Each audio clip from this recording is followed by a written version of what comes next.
اس نے کہا چل میں تجھ سے پوچھتا ہوں تو مجھے سوالوں کے جواب دے. امام نے کہا کون سے؟ اس نے کہا مجھے بتا کہ انسان کی اس بیماری کا علاج کیا ہے, اس بیماری کا علاج. امام سارے سوالوں کو جواب دیتے رہے.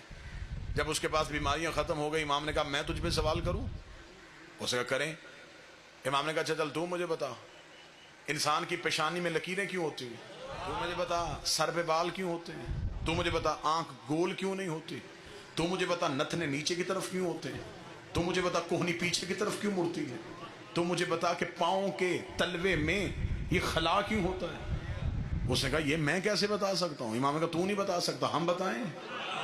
اس نے کہا آپ بتائیں. امام نے فرمایا سر پہ بال اس لیے ہوتے ہیں کہ سورج کی گرمی سے, سردی کی شدت سے دماغ کو بچا کے رکھے.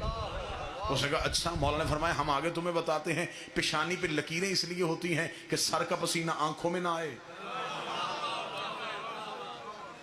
اس نے کہا یہ آنکھ کا آنسو نمکین کیوں ہوتا ہے؟ امام نے فرمایا اس لیے کہ آنکھ کے اندر چربی ہوتی ہے, چربی محفوظ کرنے کے لیے نمک لگانا پڑتا ہے.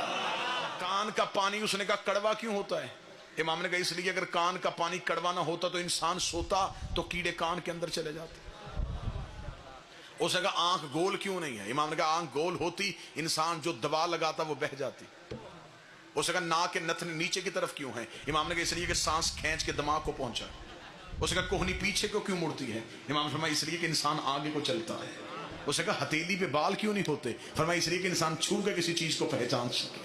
اس نے کہا پاؤں کے تلوے میں خلا کیوں ہوتا ہے؟ فرمایا پاؤں سیدھا ہوتا تو انسان چلتے ہوئے تھک جاتا. 132 سوالات اس نے سر کے بالوں سے لے کے پاؤں کے انگوٹھے کے ناخن تک بطول کے بیٹے سے کیے. امام ہر سوال کا جواب دیتے رہے. جب 132 جسم کے بارے میں پوچھ چکا تو اس نے اپنی پاؤں سے نالین اتاری, اپنے گھٹنے مدینے کی مسجد کے ریت میں رکھے. ادھر وہ سر سجدے میں رکھنے لگا تھا یا امام نے اس کے سر کے نیچے آ کے اپنا ہاتھ رکھا. امام کہنے لگا کیا کرنے لگا ہے؟ اس نے کہا تجھے سجدہ کرنے لگا ہو. امام نے کہا مجھے سجدہ کیوں کر رہا ہے؟ اس نے کہا جو باتیں تو نے بتائی ہیں یہ عالم نہیں بتاتا, خالق بتاتا. امام نے سجدہ مجھے نہیں, سجدہ اسے کر جس نے ہمیں علم کے اس عہدے میں بٹھایا جہاں ہم انسان کی کیا کائنات کی ہر چیز کی خلقت کو جانتے.